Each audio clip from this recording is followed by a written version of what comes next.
HGSE es la gente que sabe de arquitectura en España y Europa, conformada por una dupla venezolano-española que te ofrece la mejor y más amplia gama de servicios en el área arquitectónica, desde la planificación inicial, diseño, proyecto, trámites administrativos, hasta la dirección y gestión de todo lo necesario para ejecutar tu obra, desde cero o remodelaciones. Dale vida y alma a tus espacios con HGSE Arquitectos y hágase tu proyecto realidad. Muy bien, amigos, bienvenidos nuevamente a este canal. Sean muy bienvenidos por nueva cuenta a nuestro espacio. Hoy estoy muy contento porque de verdad se ha dado una oportunidad sencillamente increíble en la que yo le comentaba a nuestra invitada del día de hoy, que ya está por allí, que es Alejandra Martínez Canchica, que yo tenía rato queriendo conversar con ella porque la he leído en Twitter. Ya les voy a contar por qué. La había estado como escauteando, había como así como uno está diciendo, mira, esta persona está diciendo cosas interesantes, ojalá se dé la oportunidad que en algún momento tengamos media hora, 20 minutos para conversar sobre la marcha que lleva el mundo, que creo que es uno de los temas que también está ocupando buena parte de la agenda de Alejandra Martínez en la actualidad. Alejandra Martínez es licenciada en Historia, magíster en Historia también, y es una venezolana, voy a decirlo así, en infidencia, de mi generación, que está representándonos con mucho orgullo también en otras latitudes, en este caso en Guatemala, al día de hoy. Alejandra, no voy a hacer mucho más larga la introducción, simplemente decirte que estoy muy contento que estés por acá para conversar sobre tantos temas interesantes que en realidad están haciendo la política al día de hoy y que a veces, pues, quizá por encerrarnos en casa y por ver las cuatro paredes en las que estamos, se nos pierden de vista o nos dispersamos un poco y no atendemos suficientemente a las señales que están ocurriendo. Pero bueno, a final de cuentas, como lo he dicho, un gran placer tenerte en esta casa. No, buenísimo, Neomar, gracias por la invitación y como te dije fuera de cámara, yo soy asidua a tu canal de YouTube, entonces para mí es espectacular que me hayas invitado a esta conversación. Pues muchísimas gracias, gracias por lo que me toca. Alejandra, yo te decía ahorita, le decía a nuestra audiencia, que yo venía estudiándote muy de cerca las cosas que has estado diciendo respecto de lo que significa cierto despecho como persona que atiende, digamos, a ciertos principios del liberalismo clásico, en lo político, en lo económico, en lo filosófico, porque el liberalismo como una forma de vida, a esto que algunas personas califican como lo que podría ser una vertiente de la derecha versus otra que está en auge en este momento justamente en el mundo, que es la derecha conservadora, sobre justamente todo lo que está ocurriendo en el planeta Tierra en este instante, que tiene que ver con algo que creo tú también compartías en tu cuenta de Twitter, Alejandra, Ale Martínez Can, @Ale Martínez Can, y es cierto sentimiento como jóvenes de que el mundo está dando tantas vueltas que nos estamos mareando. No entendemos muy bien qué está ocurriendo en estos lados de América, pero es que si volteamos la mirada y vemos lo que ocurre en Europa con una Unión Europea que ha llegado a unos puntos, yo diría también de colapso, y donde se están ventilando ciertas alternativas que no son potables para todo el mundo y que hay gente que las ve con mucho extrañamiento, que las ve con mucho temor. El auge de la derecha conservadora, nacionalista, soberanista, lo que significa el tema de Ucrania. A fin de cuentas, sentimos que incluso con la llegada de Trump otra vez a la Casa Blanca se están produciendo una cantidad de fenómenos a los que no les hallamos explicación, en los que podría ser que ese pensamiento que englobamos como lo que podríamos llamar los postulados clásicos de la democracia liberal, Estado de Derecho, economía libre, todo lo que tiene que ver con separación de instituciones, con la correcta marcha de la ley, pareciera que eso está diluyéndose cada vez más y que estamos pisando terrenos donde no sabemos muy bien dónde comienza la democracia y dónde termina el autoritarismo. Y entonces ese sentimiento lleva a que mucha gente, por ejemplo, cuando pasa lo que pasó el fin de semana con Zelensky y Trump en el despacho Oval, diga, ¿de qué lado me tengo que poner? ¿Es Trump el malo? ¿Es Zelensky el bueno? ¿O es que el mundo ya no es compartimentable entre buenos y malos, donde estamos pisando un término que le encanta a los politólogos, que es el territorio de lo híbrido, donde no hay buenos ni malos, sino que hay cosas mezcladas que pueden ser buenas por un lado, pero malos por otra, y donde a fin de cuentas esa democracia liberal y el liberalismo clásico parecieran no estar teniendo cabida frente a otras realidades, una realidad donde la cosa se hace con autoridad, donde las cosas se hacen de manera unilateral, y donde a final de cuentas esto parece una pelea entre fuertes, donde incluso se desdibuja el discurso de las izquierdas y las derechas, entonces ya no se puede hablar ni de derecha conservadora ni de derecha liberal, sino que ya esto es una cosa entre lo que también se ha dicho, parece ser una nueva discusión entre quienes plantean más intervención desde instituciones globales, lo que algunos abrevian como globalismo, y lo que otros dicen debe ser el poder o la primacía de los estados-nación, y es el tema del soberanismo nacional, ¿no? Te acabo de marear con esta introducción, Alejandra, pero porque estoy como tirando demasiadas cosas al mismo tiempo, pero tú te sientes mareada dentro, más allá de la introducción, tú te sientes mareada dentro del mundo que estamos viviendo, te sientes a veces fuera de lugar respecto de lo que significa estas categorías políticas que nos enseñaron en la universidad para tratar de definir los fenómenos. ¿Cómo estás? ¿Cómo está Alejandra Martínez en este momento con esa situación? Bueno, primero la introducción está genial porque engloba precisamente muchas de las cosas que estamos viviendo y que no sabemos descifrar, digamos, porque todo está pasando muy rápido. Es parte de esa cosa que Zygmunt Bauman hablaba de modernidad líquida, o sea, todo está pasando a una velocidad que no estamos sabiendo procesar, ¿no? Uh-huh. Entonces, lo que estamos, digamos, para entender un poco, para ayudarme a entender un poco qué estamos atravesando, o para ponerle un nombre, podría ser la crisis. Efectivamente, estamos viviendo una crisis de ese orden liberal o de ese modelo de la posguerra, ¿no? Que vivió una primera etapa entre el 45 y el 89, y luego una segunda etapa a partir del 89 hasta ahorita, ¿no? Entonces, lo que estamos viendo es ese ocaso de ese ciclo, para hablarlo en términos como históricos, de ese periodo de 80 años de una paz política, que podríamos llamar una paz política liberal, algunos la han llamado una paz americana, etcétera. Y efectivamente, bueno, hay varios hitos que mucha gente ubica. Bueno, aquí empezó el problema, aquí, luego aquí, luego aquí. Mucha gente ubica el comienzo de esa crisis en la crisis económica del 2008, cuando el modelo económico, digamos, entra en crisis,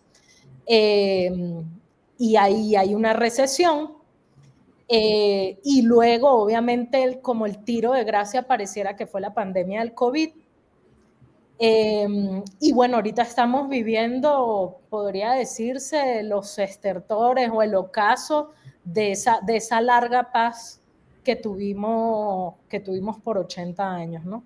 Pareciera que ese ciclo que se abrió en 1945 se cerró exactamente 80 años después, el 20 de enero de 2025. Pero bueno, o sea, eso tal vez es como una deformación profesional de nosotros los historiadores, que nos gusta así periodizar todo así con fechas así exactas, ¿no? O sea, digamos, hay más, son cosas que se pueden filtrar, pues encontramos elementos de crisis ciertamente antes, ¿no?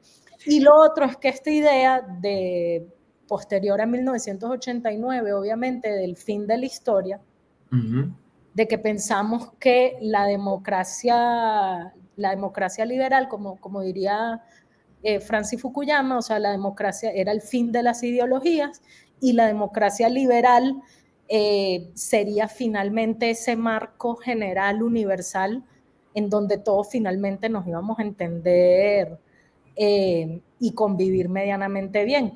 Y vimos que, o sea, para mí, esto no lo he puesto yo en papel, pues, pero me gustaría, pero ¿con qué tiempo?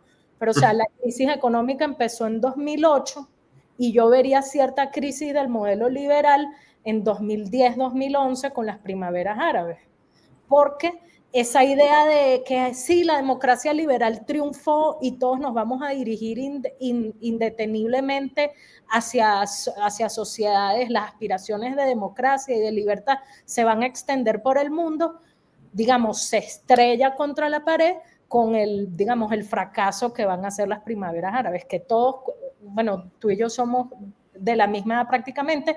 ¿Te recuerdas que estábamos en la universidad? Yo estaba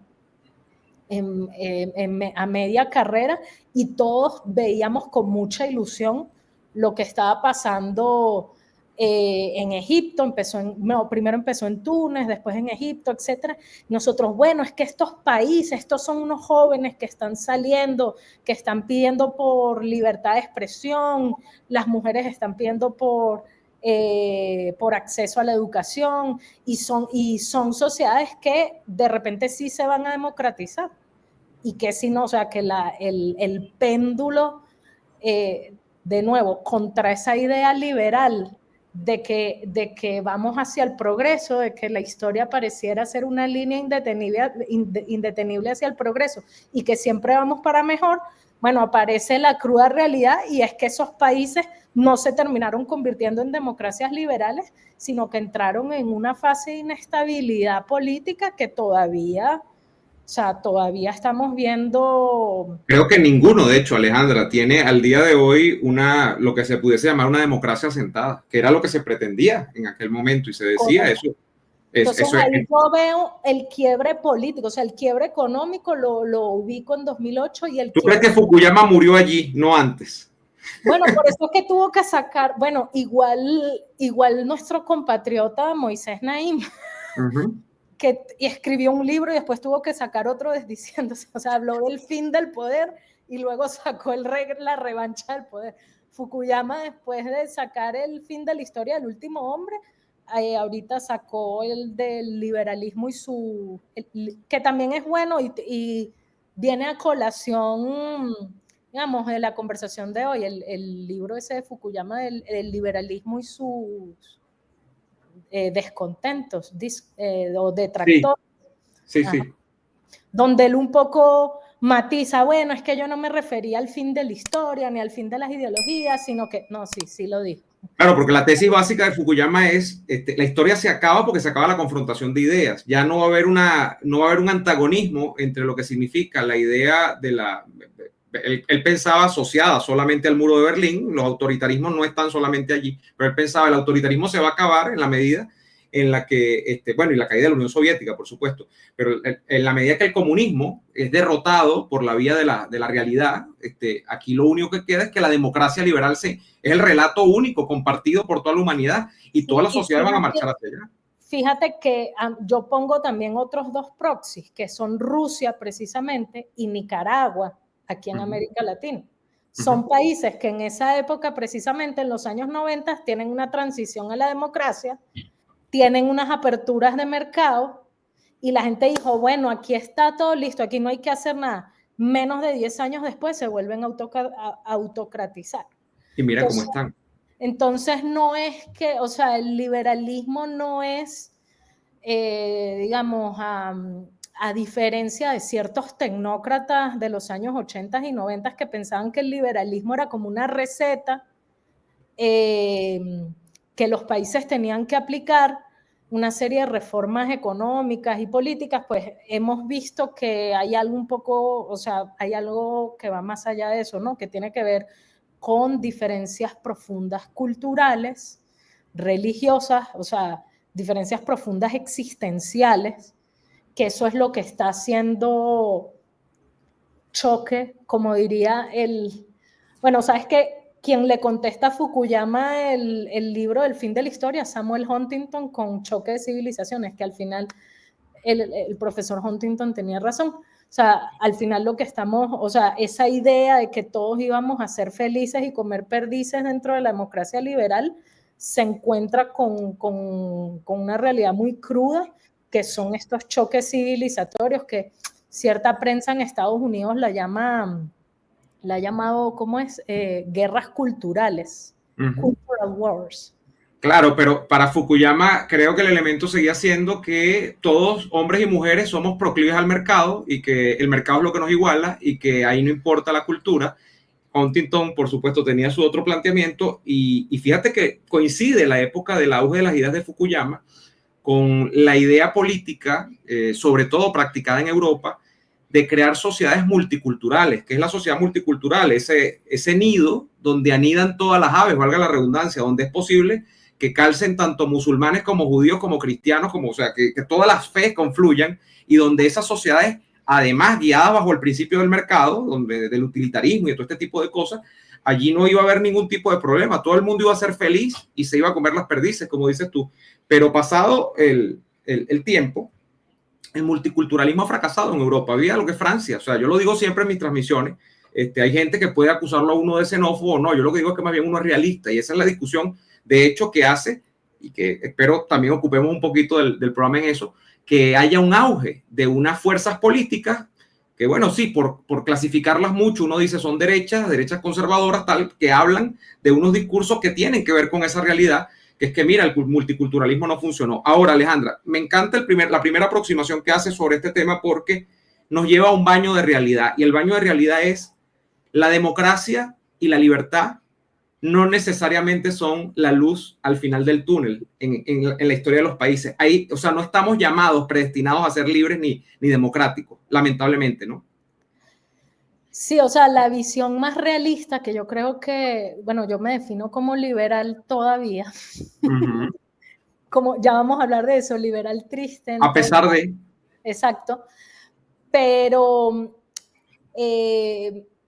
lo que estamos viendo es que el etos democrático y ciertas aperturas o que tienden a favorecer la libertad individual, etcétera, requieren de un esfuerzo colectivo importante, o sea, que no están dados, ¿no? Que no están dados y no porque los escribas en una constitución y lo postules en una constitución necesariamente se va a cumplir, ¿no? Entonces, esa, digamos, tiene que ser un esfuerzo colectivo y sostenido en el tiempo para que se mantenga.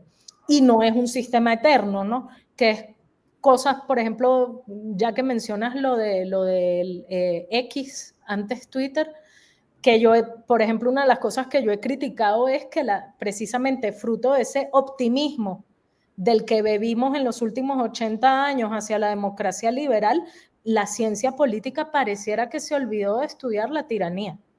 O sea, ya, y la tiranía, o sea, es una cosa que es un tema tan capital en el pensamiento político occidental que viene desde Heródoto, desde Platón. Pero en 1945 al presente, el estudio de la tiranía, digamos, ha sido más bien marginal. O sea, ha habido estudios sobre el totalitarismo, desde el punto de vista en su fase comunista, en su fase con el nacionalsocialismo, perfecto. Pero el estudio clásico de la tiranía, los politólogos se olvidaron de eso. Entonces, ahorita lo que hay son eufemismos.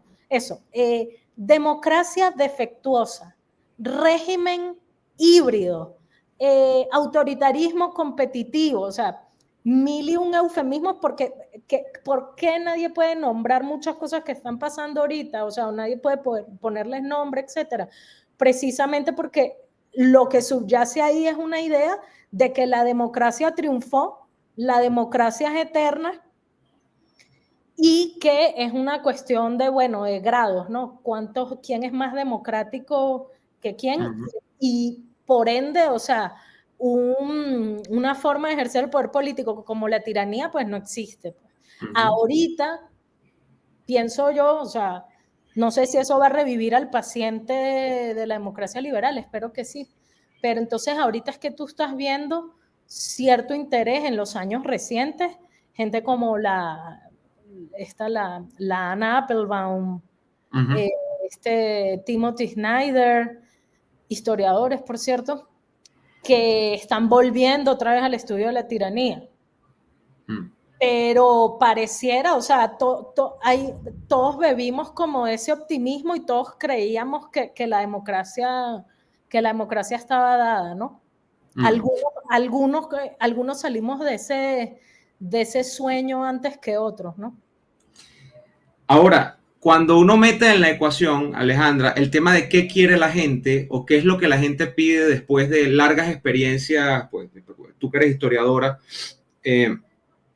digamos, dentro de determinado sistema y pensamos, por ejemplo, en una libertad o la restauración de las libertades, pero a través de la autoridad, que es, por ejemplo, lo que está ocurriendo, o a lo que llama, hablando de Centroamérica, Bukele, de lo que acaba de hacer Trump en los Estados Unidos, que está haciendo Trump, pareciera que es que hay sociedades que están llamando al papá fuerte, que están diciendo, la única manera de que yo vuelva a tener algo parecido a una libertad real, que no es la libertad del libertinaje, que no es la libertad pues del despilfarro, que no es la libertad del borrar digamos, los parámetros de lo que es una sociedad entendida como una sociedad funcional, real y tal, es a través de yo no diría, no sé si autoritarismo, porque suena feo decir, mira, es que venga el autoritarismo y haga la libertad.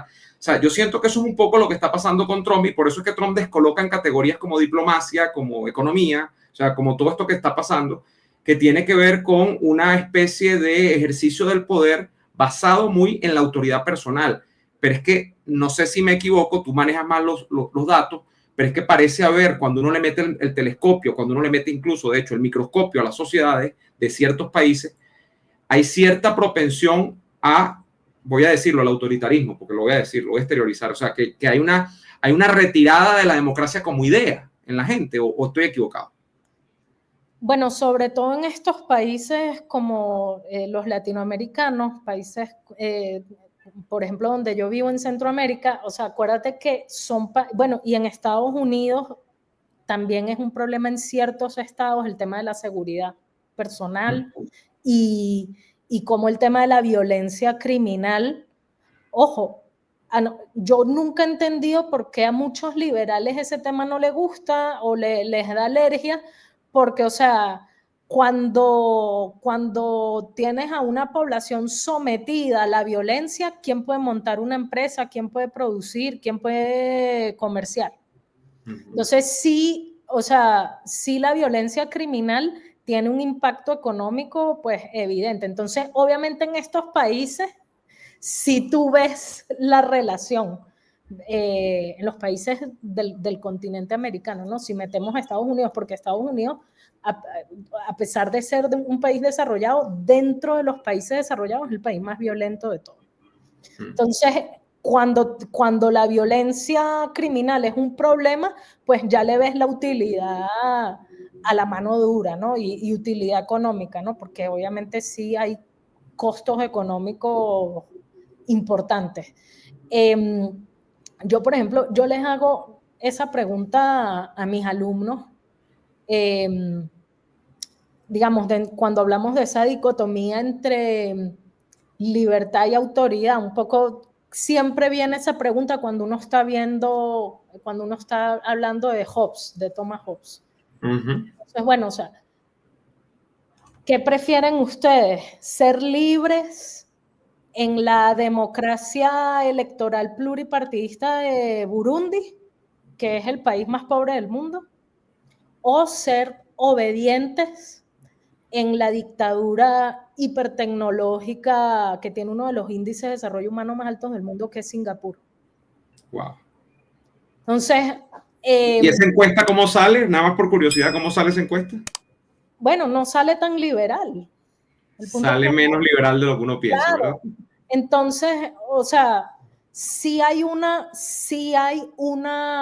tema allí que los liberales tuvimos 35 años, 36 años para abordarlo y nadie hizo la tarea, porque efectivamente lo que estás viendo ahorita, después de 1989, es que el autoritarismo ha adoptado reformas de mercado. Los autoritarismos casi todos han adoptado reformas de mercado. Las únicas excepciones que yo veo siguen siendo Cuba y Corea del Norte, que siguen siendo como esa vieja rémora de la Guerra Fría. O sea, siguen siendo economías centralizadas, pobres, que cada tanto colapsan y precisamente viven de parasitar a otros países. Pero de resto, para Ortega, Ortega se sienta con los empresarios. O sea, digamos, no es ningún problema. Bueno, y Putin también, que tiene sus oligarcas y todo. O sea, China ni se diga, o sea, China, Vietnam, que adoptó también el modelo chino. O sea, hoy en día no hay contradicción entre economía de mercado y gobierno autoritario. Entonces, ¿qué vamos a hacer los liberales ante eso? Pues, digamos, los que se van por el lado más economicista, pues perfecto, mientras haya... Se te acaba el discurso porque no tienes cómo adversar regímenes como eso, o sea, no hay porque... haya certeza jurídica y condiciones para invertir, perfecto. Los conservadores sí no tienen ese prurito, eso sí no tienen reparo, porque yo hace poco participé en un evento de una organización conservadora de Estados Unidos, y ellos dijeron, bueno, nuestras sedes están en Estados Unidos y en Singapur. Ah, bueno. Hablando de Estados Unidos, Alejandra, tú estás escandalizada, temerosa de lo que significa la vuelta de Trump a la Casa Blanca, porque yo creo que quizá el gran actor en este momento de la política mundial, por mampuesto o por vía directa, como sea, es Trump. O sea, ¿qué significa Donald Trump para ti en toda esta ecuación? ¿Es como una especie de cisne negro? ¿Qué es? ¿Es una amenaza para la democracia, así como le ponen estos diarios? Por cierto, liberales todos como The Economist, unos diarios que uno seguía mucho, uno creció con esos diarios en su pensamiento liberal.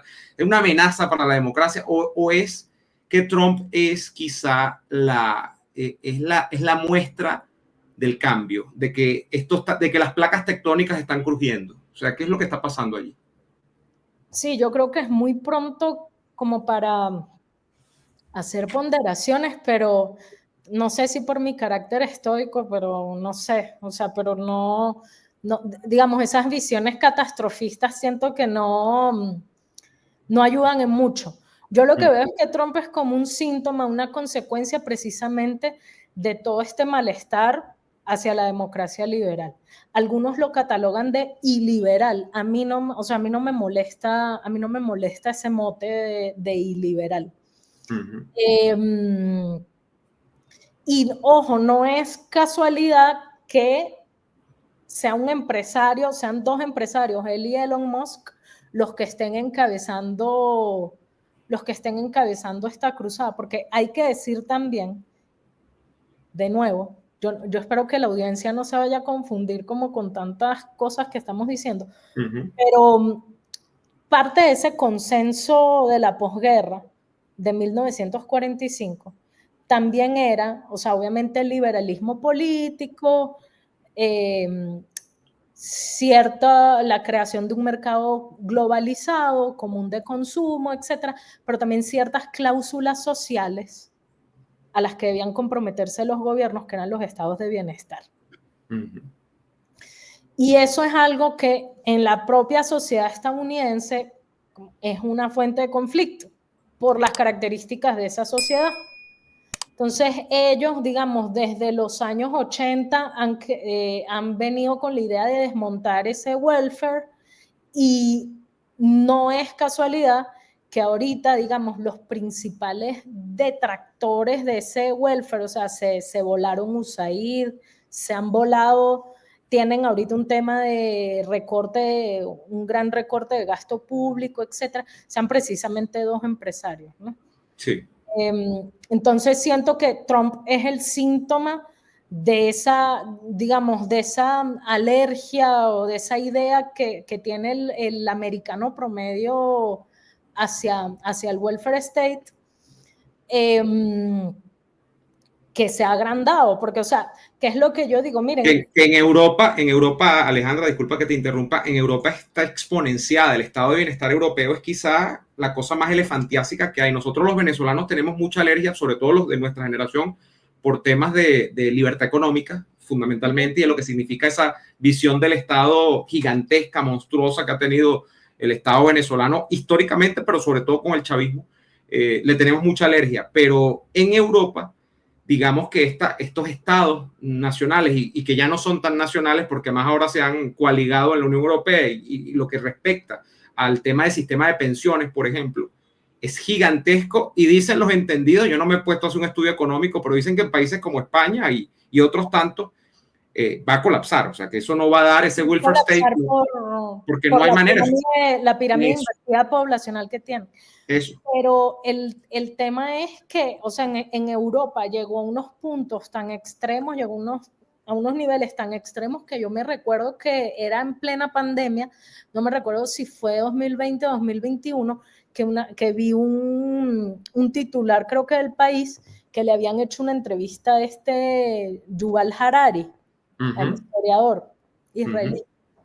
Entonces Yuval Harari dice que la identidad europea es el estado de bienestar y la salud pública, ¿no? Entonces ahí tú ves un poco la cuestión. Pero eso nos plantea quizá, Alejandra, que o tú te has puesto a pensar en esta posdemocracia, o sea, ¿qué es lo que viene después de esto? Porque si la placa está crujiendo, o sea, si nosotros estamos hablando de que, por ejemplo, el señor Trump se sentó con Zelensky el otro día y lo que se escenificó allí, más allá de que uno esté de acuerdo o no, si uno es muy pro Zelensky o es muy pro Trump, lo que sea, pero lo que podríamos decir es que estamos totalmente de acuerdo en que lo que se vio era algo inédito hasta cierto punto de vista con lo que son los cánones del buenismo, la diplomacia y todo lo que estamos acostumbrados como buenas maneras de llevar las relaciones exteriores, los países. O sea, que eso fue otra cosa, que allí ya prácticamente lo que es lo que llamamos nosotros en criollo una discusión a calzón quitado. Lo que se está viendo en Europa con estas discusiones a propósito de los partidos, como decíamos, soberanistas, de conservadores, tal, la propia discusión que hay en los Estados Unidos con ese aparato del Estado que Elon Musk ahora le tomó la motosierra a Milei y entonces anda cortando gasto superfluo por todos lados. Nosotros estamos entrando quizá en la redefinición de lo que podría ser la democracia o justamente hablar de una posdemocracia. ¿Tú ves algún cambio sustancial o que esto va a nivel global a ir hacia unos rasgos comunes que sean sustancialmente distintos? Por ejemplo, un aparato del Estado que se reduce, una nueva significación de los partidos políticos, por cierto, con los partidos políticos en crisis, los tradicionales en casi todas partes del mundo. Bueno, salvo que uno ve Europa y ve el PP, el PSOE y ves en Francia y todavía, o sea, salvo Macron y tal, uno ve que todos los partidos políticos medio juegan, pero en general la figura del partido político, como se concibió, con figura de clase y todo eso parece estar desfasado ya.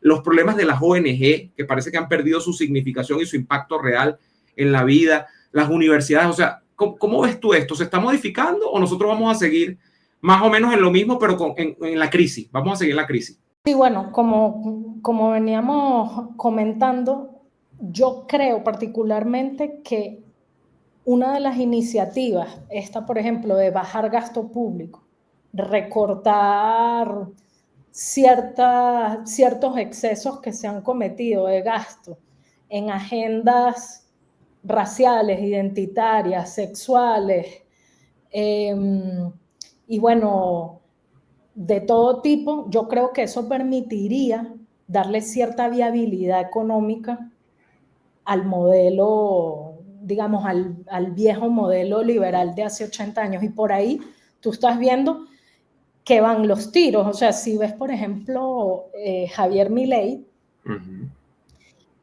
la gente, bueno, ahí sale, no sé si te acuerdas que hace como un mes salió un titular de Time, creo, donde él dice, yo odio al Estado y me declaro enemigo número 1 del Estado, etc.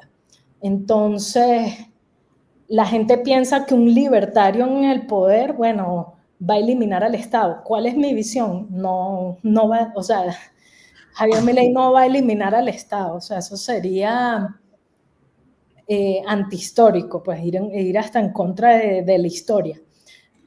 Lo que sí puede es regresar al Estado liberal original, al verdiano del siglo XIX, al Estado original argentino. O sea, qué paradoja histórica más interesante, ¿no? Un libertario del siglo XXI, digamos, pudiera ser la herramienta política para regresar al viejo Estado liberal clásico, por decirlo así. Entonces, es bastante probable que si logramos hacer viable económicamente otra vez al modelo, pueda salvarse. Por ejemplo, en el caso de Europa, donde ya te digo que supuestamente dicen que eso es parte de la identidad de ellos, ¿no? Uh-huh. El estado de bienestar pudiera ser. En otros países, en el caso de Estados Unidos es complicado porque ellos, digamos, aquí nos podemos poner exquisitos con las categorías. Ellos no serían exactamente un estado moderno, pues desde el punto de vista de un estado moderno como los estados europeos, precisamente por su sistema federal. Y si te das cuenta en el discurso de Trump, lo que hay es un poco de esa nostalgia a regresar como una especie de federalismo original, una idea original de federalismo, en donde todas estas cosas,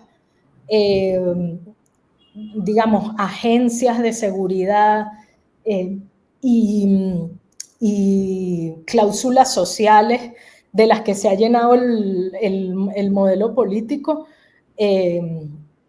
digamos, el gobierno federal está como en una dieta, ¿no? Lo están adelgazando importantemente. Yo creo, digamos, desde el punto de vista así más frío de números, esa debería ser una solución. Luego ya también sería una solución importante por el hecho de que en el caso de Europa, ellos han eliminado mucho gasto de su seguridad y defensa precisamente para alimentar ese monstruo del estado de bienestar. Digamos, eso por el lado de los números fríos, si vemos esto desde un punto de vista gerencial.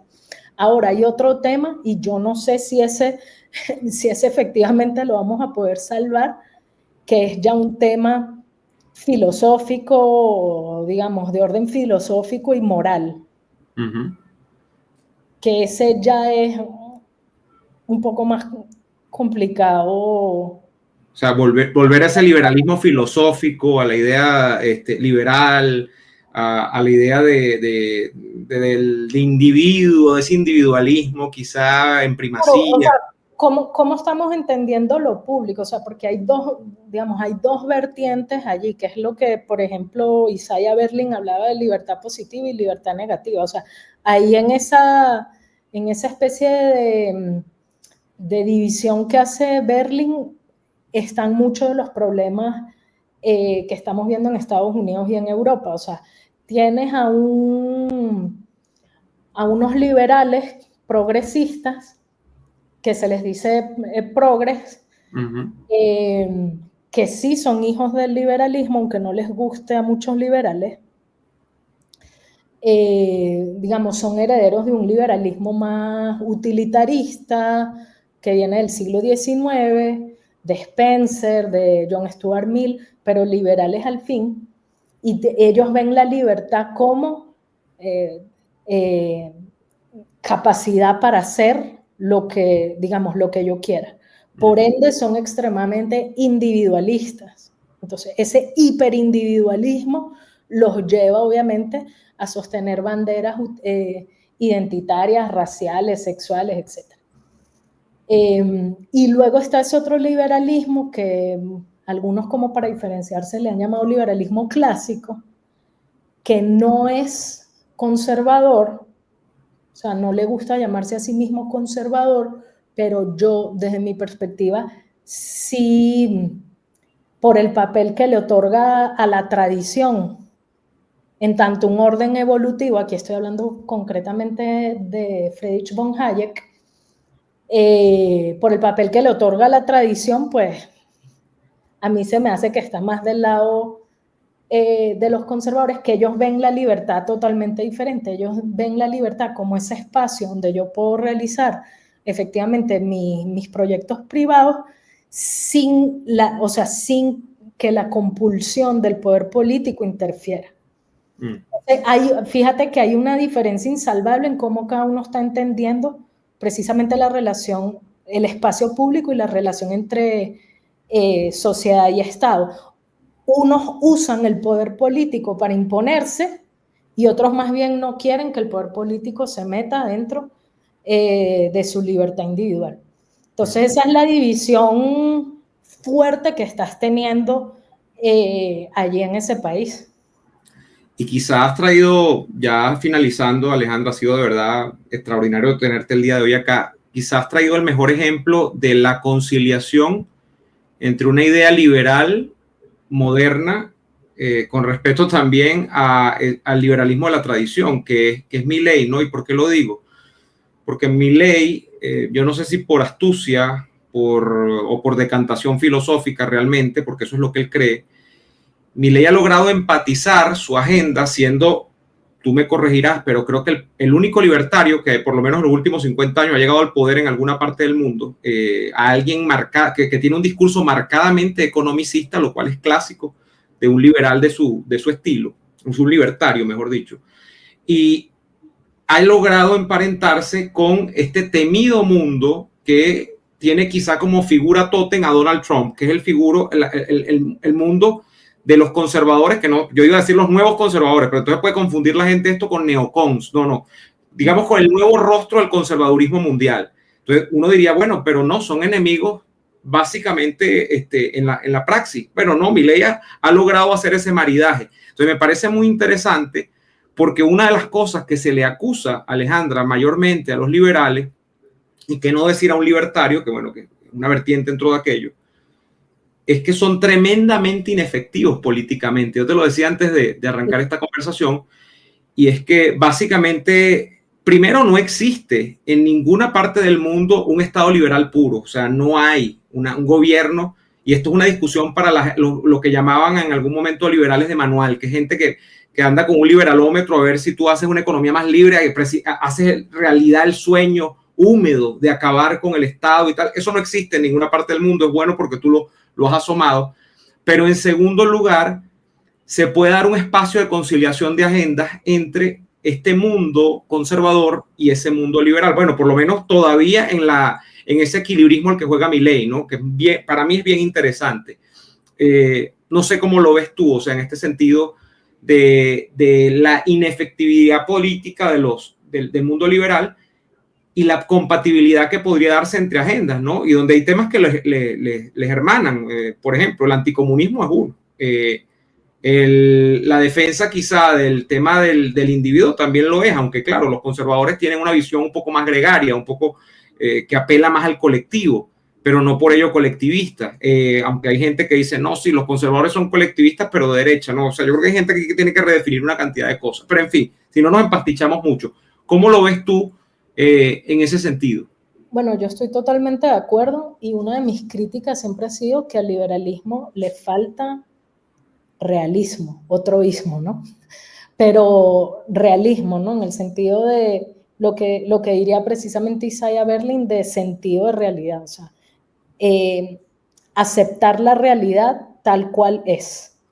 O sea, los hechos de la realidad son los hechos, o sea, la realidad no es ni socialista ni liberal, o sea, la realidad es la realidad. Entonces, mientras estemos en esa negación de la política, y en ese rechazo a lo político, pues siempre el liberalismo será anecdótico y como es en Europa, que son partidos pequeños de bisagra, que no tienen mucha más relevancia. O sea, te voy a contar una infidencia, y es que el año pasado, aquí en Guatemala hubo un evento de la red liberal, y bueno, hubo una diferencia importante entre digamos, los liberales europeos, que sobre todo eran algunos del PP, y la gran mayoría eran de este extinto partido que se llamaba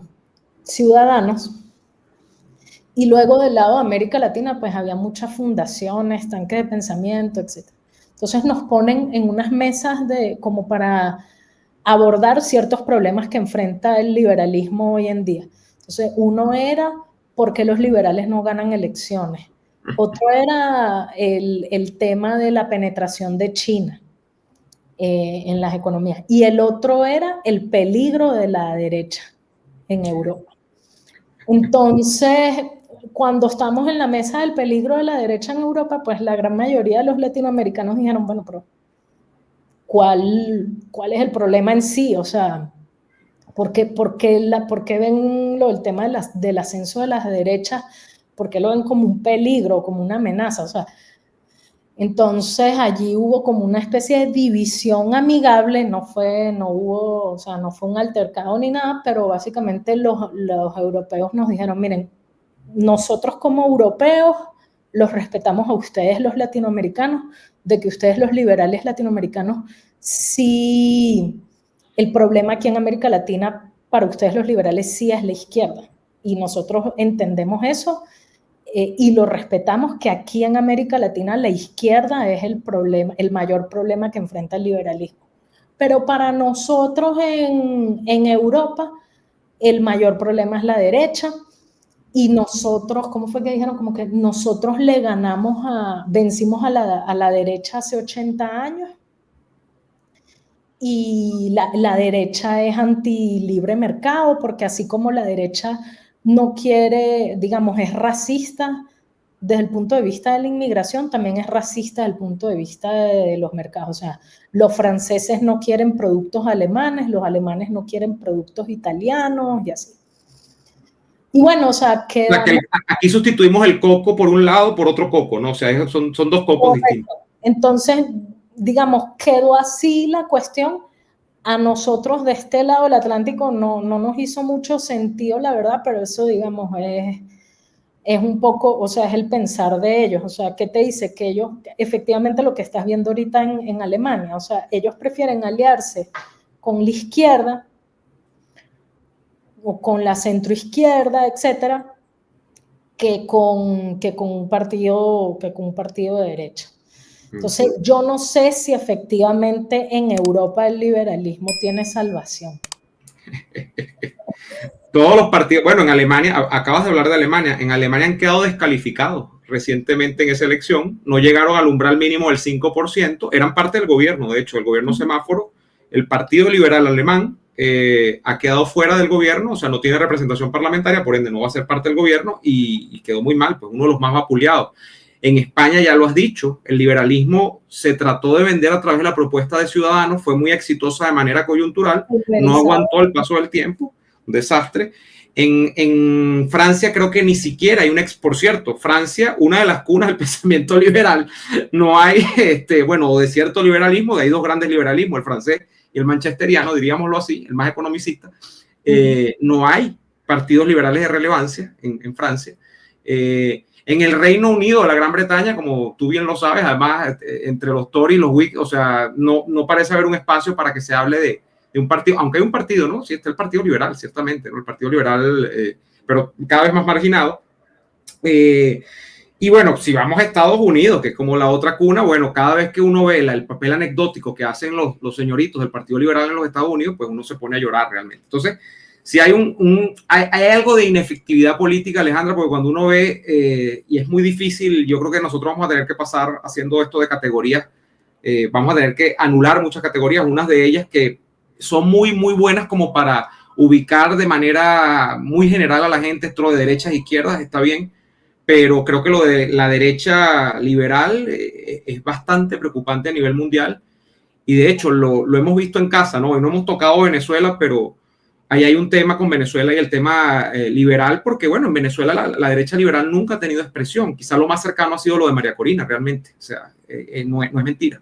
El intento más acabado de un partido liberal fue 20 Venezuela, o ha sido 20 Venezuela, porque no está extinto por ahora, ¿no? Pero es complicado, es complicado. Y liberal un poco a destiempo, ¿no? Porque es esta tecnocracia liberal de los años 90, ¿no? Porque, o sea, fíjate el perfil de María Corina, ella es un ingeniero con maestría en ingeniero industrial, con maestría en el IES, o sea, ella hubiese sido una candidata espectacular en 1993. Yo creo que hubiese arrasado, porque efectivamente lo que pedía la gente era un técnico. Porque es ese liberalismo tecnocrático,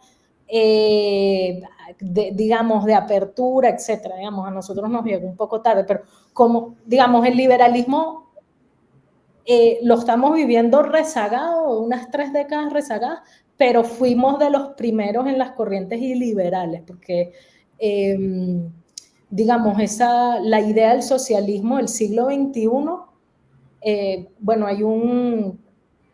de repente también deberías invitarlo al programa, Alejandro Perdomo, que tiene este libro de los orígenes ideológicos del chavismo, que lo empecé a leer, y la intuición que tengo, o sea, no tengo pruebas, pero tampoco dudas, pero la intuición que tengo es que esa corriente iliberal, que precisamente es esa reacción a esta idea post-1989, la expresión en la que la tuvimos en una fase primaria en esta región fue el llamado socialismo del siglo XXI, ¿no? Y la marea rosada esa, ¿no? Entonces sí, o sea, digamos, dentro de la corriente iliberal, Venezuela se montó con sus características culturales, ¿no? Propias y sociológicas propias, pero se montó también la corriente iliberal. Sí, que por cierto, claro, uno puede discutir aquí si, entonces ese sería otro programa, ¿no? Si efectivamente hay o no hay carne filosófica en el chavismo. No, sí la hubo. O sea, lo que pasa es que ya esto es otra cosa, ya esto ha entrado en un nivel, pues, francamente que cabalga entre la caricatura y la película de terror, pero ese es otro tema, ¿no? Pero sí lo hubo, efectivamente hay unos planteamientos allí, y liberales absolutamente, por decir lo menos. Alejandra, ha sido un gran gusto, pero yo no quiero irme sin, además porque estás hablando de libros y estás recomendando libros, pero eres tan modesta que no recomiendas el tuyo. Yo quiero llamarles también a ustedes a que, si están interesados en este tema, revisen la obra que entiendo acabas de publicar. Alejandra, tienes poco tiempo publicado, ¿no? Sí, lo publiqué en diciembre del año pasado por la editorial jurídica venezolana que ahorita tiene sus libros en Amazon, pero estamos viendo ya tengo varios ejemplares en Venezuela y estamos viendo para ver si podemos ponerla en algunas librerías. Sería excelente, y bueno, y si así lo consigues, bueno, yo haré el anuncio público en mis redes sociales. Pero el libro de Alejandra es Reflexiones sobre la despolitización economicista liberal. Entiendo un estudio entonces que va en clave de la discusión más o menos que hemos abordado el día de hoy. Seguramente será muy interesante. Yo te agradezco enormemente, Alejandra, por concederme estos largos minutos de tu tiempo para tratar estos temas, y creo que han quedado varios cabos sueltos porque hay muchas cosas por discutir, y si así pues se da la oportunidad, me gustaría traerte nuevamente al canal a que conversemos estos otros temas. Chévere, buenísimo, cuando quieras. Alejandra Martínez Canchica, además la pueden seguir en Twitter, bueno, antes Twitter, como dicen las agencias de noticias, ahora es X. Ale Martínez Can es tu Twitter, a todo junto, sí, Ale Martínez Can, @Ale Martínez Can en X. Amigos, recuerden suscribirse, darle like a este video, si les gustó compártanlo también con más personas para que pues tengan acceso a estas discusiones tan interesantes. Nosotros nos despedimos en esta ocasión y nos veremos seguramente en una nueva oportunidad. Hasta entonces. Hoy quiero hablarte del Centro de Contactología MIDA, el centro de salud visual que tienes que visitar desde ya. Servicio de óptica, cristales y monturas que se ajustan a todos los presupuestos. Pero además, el Centro de Contactología MIDA es uno de los pocos lugares en Caracas especializado en la aplicación de lentes de contacto de acuerdo a los requerimientos específicos de cada paciente. El personal más calificado y los mejores precios del mercado en el área de la salud visual solo los consigues en el Centro de Contactología MIDA. Visítalos en Chacao, Avenida José Félix Sosa de Bellocampo, diagonal al Centro Comercial Sambil. Centro de Contactología MIDA, especialistas en hacerte ver más y mejor.